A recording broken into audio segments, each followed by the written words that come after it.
I always say, you can fool the people, but you can't fool the fish. The fish swim back. They know there's something wrong here.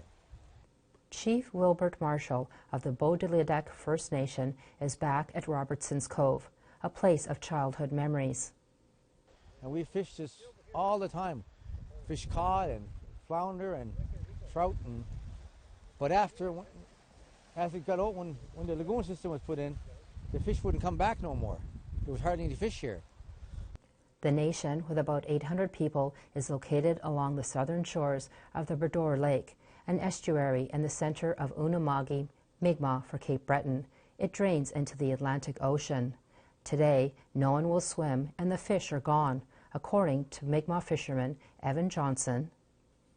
We had gas pro running up there for many years, but within these last 7 to 8 years, nothing has ran through there at all. It's too polluted. The two sewage lagoons, built in the early 1980s, are located in the middle of the nation. The water is disinfected by ultraviolet light to kill bacteria before it is released in the stream that drains into the cove, with homes close by, including Johnson's.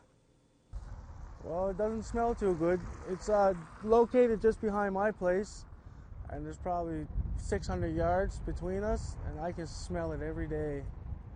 It's not a pleasant smell.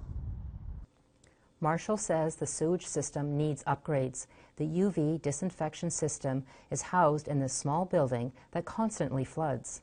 And the water usually goes up to here. Then you get a bunch of snakes and mice and rats go inside. And there's this trough inside. It's like spaghetti sticking out with your hand.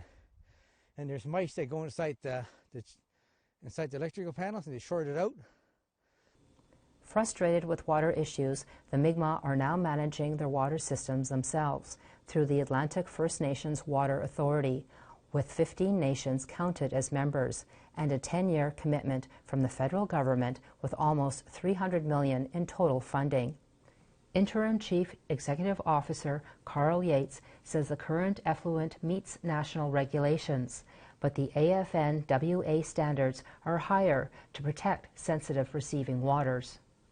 We have very sensitive receiving waters. It's a freshwater brook that runs into the Bredor Lakes, and we have recently done an environmental risk assessment which says that our effluent discharge objectives should go beyond the national performance standards. The AFNWA hopes to lead as an example to other nations.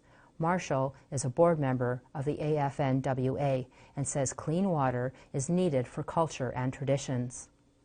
And it's going to take years to bring this back again. So my kids lost that sense of fishing here in their own community. But hopefully my grandkids, his kids, will have that opportunity once we clean this up.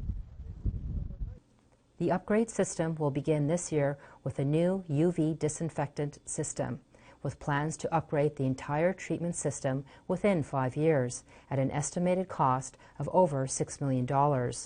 Angel Moore, APTN National News, Potlotek First Nation.